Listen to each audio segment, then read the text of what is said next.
gentlemen. Welcome to the Hidden Why podcast. My name's Lee Munlitzy, and I'm pumped and excited. Today I have Mike Bundrant online with me. G'day, Mike. How are you? Good. How you doing, Lee? Thanks for having me on. Oh, it's an absolute pleasure, mate. I'm looking forward to our chat all about NLP, self-sabotage, and how we can, I suppose, maybe dissolve the self so we can proceed with greater purpose in our life. I'm hoping you can share some insights around all those topics anyway. But first of all, Mike, give us a little bit of a background as to maybe your past, what you've done, and what you're doing now. Sure. My background is mental health. I went to college, studied psychology, counseling, got licensed as a mental health counselor in the state of New Mexico. I practiced in Albuquerque and Santa Fe, New Mexico, for the better part of the 90s and early 2000s. So that's my background. That's sort of why I decided to study NLP and hypnosis and some of those related modalities. I left the mental health system partly out of frustration with the system, and partly because it was the only thing I had ever done, and I got a weird opportunity to run a business. So I ran businesses for about 5 years, and then moved to California, decided to become a life coach, and I had been training NLP in the United States and Japan throughout, and ultimately we decided to put our NLP certification programs online.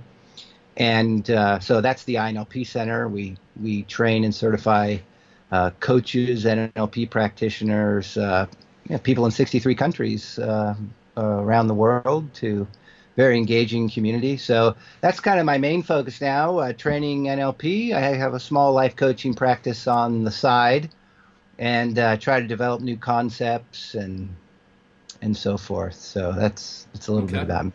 Yeah, cool, man. Thanks for sharing. So you've got a pretty extensive history of NLP. Now, for the listeners and myself, what is NLP? Mm-hmm. Well, NLP is an acronym. It stands for Neuro-Linguistic Programming. Yeah. And I know that probably doesn't help much. Kind of a horrible name if you think about it. But Neuro-Linguistic Programming it started out in the early 1970s in Santa Cruz, California. A core group of people decided to take a different approach really to psychology, mental health, and to figure out how to help people. And the approach they took was to not so much study problems, but study solutions. And so where, let's say somebody has a phobia, and where a traditional approach might be, let's find out why this person has the phobia and what's going on. In NLP, they took the approach of, let's find someone who used to have a phobia and got past it and no longer has the phobia, and let's find out what's going on there. What happened within themselves? How do they look at the situation different? How do they process it differently in their mind? What did they do? And so they began to look at what works, and that extended to, which therapists in the country are getting just miraculous results with their clients, and what specifically do they do? What are the interpersonal skills they have? How do they talk? What are their language patterns? What makes a really successful therapist? And since then, it's extended to therapists, athletes, business people, teachers, doctors. I mean, you name it. NLP has kind of permeated every discipline that I can think of. And it's the study of success. And we get really, really specific about what works, and so that we can teach it to other people.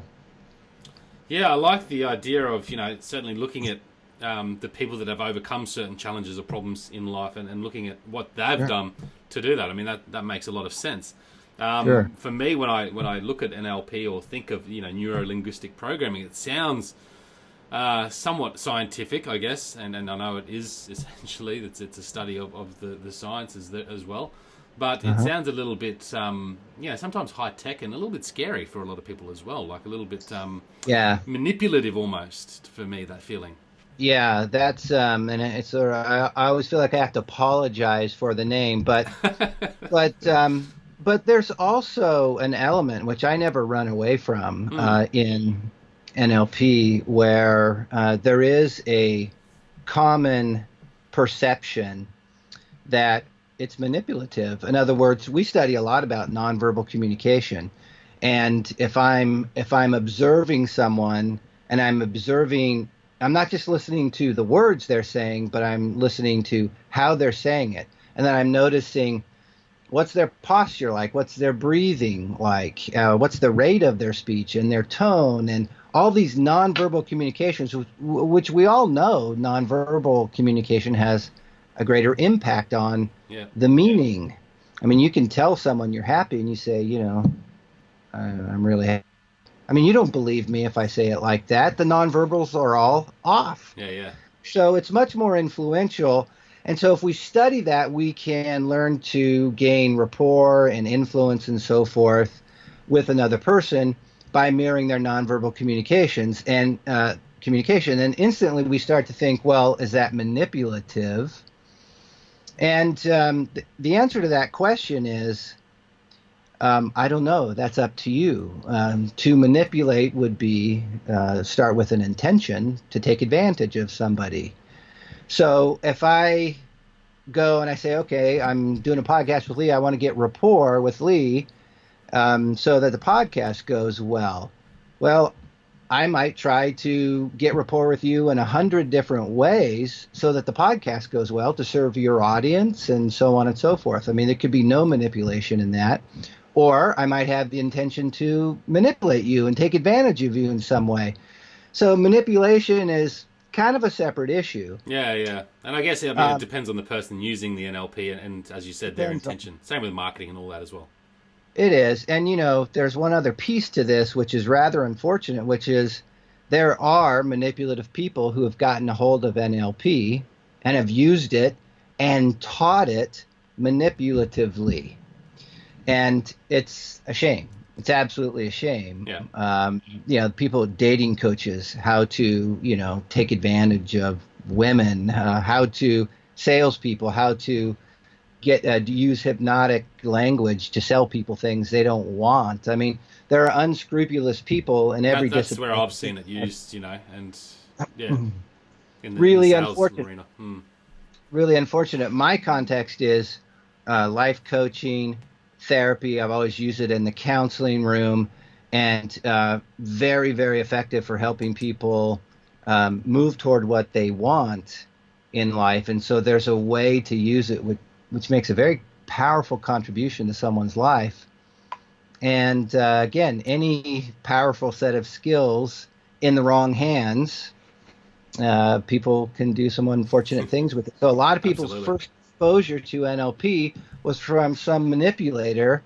And those of us, we call it the dark side. Those of us on the light side of NLP pull our hair out because it gives it a bad name. Yeah, no, I get that. And same with, people in sales for that matter. Like they can get a tarnished name because people have been done over by, dodgy salespeople. Of course. Which is not good, and sales is everywhere and it's important. But look, going back to NLP, I guess, and how it's beneficial.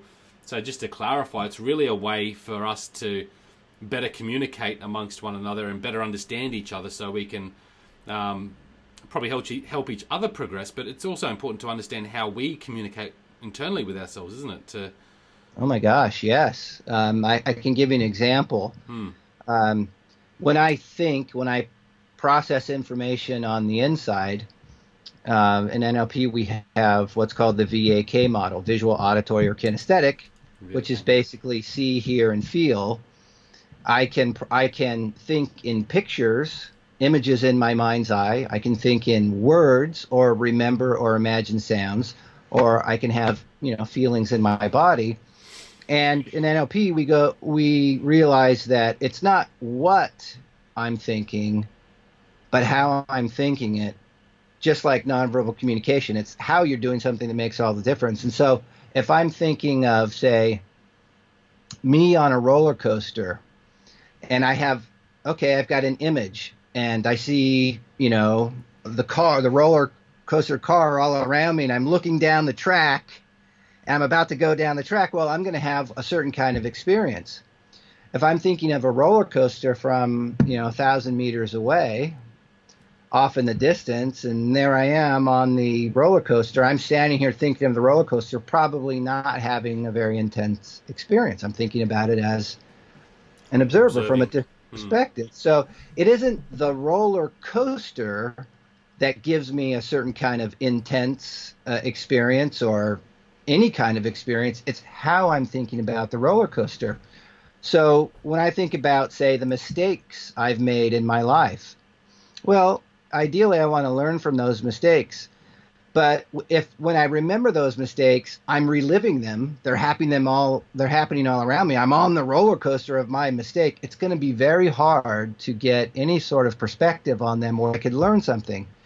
However, Uh-huh. if I think of my mistakes off in the distance as an observer, kind of see the big picture, I can look at that mistake and go, well, there's Mike over there. What's he doing? And how did he get in this situation? And what can I learn from that? And I'm not caught up in the emotion of my mistake. I've got some distance from it, not to deny it, but to get the big picture on it. Now I can actually learn something. So, how we think of something is a profound determinant of our response to it, much more than what we're thinking. A mistake, a roller coaster, whatever, Yeah. an upcoming event, how I'm thinking of it. So in NLP, we get pretty detailed about all that stuff, and we've developed certain protocols that are pretty reliable that people can follow in order to change their perspective, change the way they're thinking, and we say change the structure of your thoughts, and your response is radically altered. So that's a little bit of a primer on Yeah, I one like that. model. And I mean, if I think about, just becoming the observer and looking at the situation, rather than sort of being in this situation, that makes a lot of sense to me. And I Yeah, relate that to, sort of a mindfulness practice as well, because that's what, for me, mindfulness has taught me is to be sort of just more observant about the thought rather than be the thought. Um, absolutely. how are the two connected, or are they, or what's, NLP and yeah, mindfulness. yeah, Yeah, I think when you pay attention, there's a couple of ways. yeah, I think on principle, when you pay attention to the structure of your thoughts, to how you're thinking, you're automatically a little bit removed from it. You're automatically in a more mindful state. If I'm working with someone and they're talking about a problem, I say, when you think about that problem, what do you see, hear, or feel on the inside? Do you see a picture in your mind? Do you talking to yourself? What have you? And you can see a shift. They go, "Oh, I have a picture." Just being aware that what they're seeing is a picture in their mind, as opposed to just being so immersed in the picture they're not even aware that, okay, this is a picture in my mind. It's like, okay, where is the picture? Is it on the right? Is it on the left? Is it in the middle? Is it close up? Is it big? Is it small? Suddenly now they're talking about the picture and literally observing it, and they're right in that moment, they are no longer swept away and reacting to it. They're automatically more mindful. yeah, yeah. Yeah. And that's profound. I mean, it's so easy to just get caught up in the chaos of the mind and not give yourself that time to really just become more aware of what's going on there and making sense of it. It's really profound. I had an experience the other day where someone, um, there's a project that's happening at the moment, and she was just really sort of anxious about one of the comments that was made, and it was to get some support for this particular project, and she just couldn't see the bigger picture and couldn't understand for it, and she had all this anxiety around it, and I was just like, it doesn't need to be that way. Just observe it and take what you can from the situation, rather than just becoming swept away with it and letting it bog you down and limit your Yeah. progress. And it was just interesting. But certainly for me, I don't really have much experience with NLP, but certainly for me, mindfulness has helped me, create that sort of awareness and observation sort of technique, I guess. Yeah. How can we use NLP more profoundly in our lives, to progress us on the journey that we want to take, rather than limit our journey? What are some of the techniques and practices that you could share? Well, when I when you work with people with NLP, it's certainly a solution focused, sort of outcome oriented. One of the questions that you always ask people is, what's your goal? What are you wanting to get from this? Pretty standard stuff, and we can get very detailed about that. But there's really two things to keep in mind whenever you're thinking about your life, where you want to go, what's going on, or whenever you're working with another person is in that context, we're typically thinking about either what we want or what stops us from getting what we want. We're thinking about the solution we want or the problem in the way of the solution. And so just to step back for a moment, and when somebody's talking to you and go, okay, are they talking about the problem or are they talking about the solution or the goal? And to realize that you need both sides of that coin to really be helpful. And so when I'm working with people and they start talking, I go, well, what's on your mind today? And they start talking about whatever they want to talk about. In my mind, it's like, okay, are they talking about the problem or are they talking about the goal? And if they're talking about the problem, then I will get in NLP, we have a set of language patterns called the meta model, which is the language of specificity. I'm going to get really super specific about not what the problem is, but how the problem is. And then I also realize that that's not enough information. So when I really understand the problem, then I'll flip to, okay, instead of this problem, what do you want? So you have this problem and you're reacting a certain way. Instead of reacting that way, how do you want to react? So when I have the problem and I have the desired solution, then I can look at it and go, what do we need to do to get from point A to point B? And again, anytime you use a model to begin to understand what's going on in your head or with another person, you step back a little bit. You're not so caught up in the content of what we're saying. You automatically become a little more observant. So, like a mediator. Like a mediator, yeah. And that makes a lot of sense. Do you find when you're speaking with people that majority are just more caught up in the problem rather than the solution, or is it a bit of a mix? Yeah, it's really interesting. I find the majority, including myself, I don't exclude myself from this. I find that the vast majority of time we're caught up in a problem, but we're caught up in the wrong problem. We're caught up in a state of, that's problematic, but it isn't the real problem. That saying, there's a saying that's big in engineering that a well-defined problem seeks its own solution. And I found that true over and over and over again. If you get really clear and really define a problem well, ideas automatically start to come, and motivation and insight that human beings, in my view, are very natural. It's like a primal instinct. Solve problems. It's part of surviving, as far as I'm concerned. Interesting. However, the problems that we have that are chronic, that don't go away, we could spend a lot of time focusing on them, but they're not the right problem, or in the very least, it's not a well-defined problem. The definition of the problem is usually very different than what we're consciously thinking about, focusing on. Yeah, and so it doesn't match that well-defined problem seeks its own solution. Our problems don't seek their own solution because we're not focusing on the right aspect of the right problem, or we haven't defined it. We don't even have the rules to define problems well. We're just caught up in them. That's that's really interesting. I like it. Can you put that in context? Like, have you got an example that you could put that into context for? Yeah. I work a lot and teach a lot about self-sabotage. How we get in our own way. It's sort of in the field of NLP, which has been around for 40 some odd years. Sort of my individual contribution to it is this whole protocol around self-sabotage, because it was sort of a question that plagued me for a long time, which is, if we have a strategy and we know the strategy works, but we're not using it, why wouldn't we? I mean, why wouldn't we just do what is best for ourselves, period?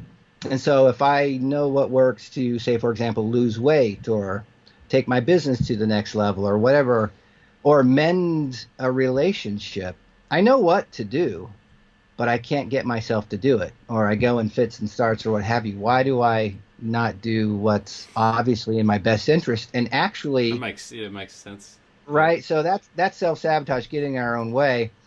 And we can get caught up in the frustration and so on and so forth. And again, that's not defining a problem well. So I did a whole bunch of research back through sort of the history of modern psychology, and I found this little thread in it that was ignored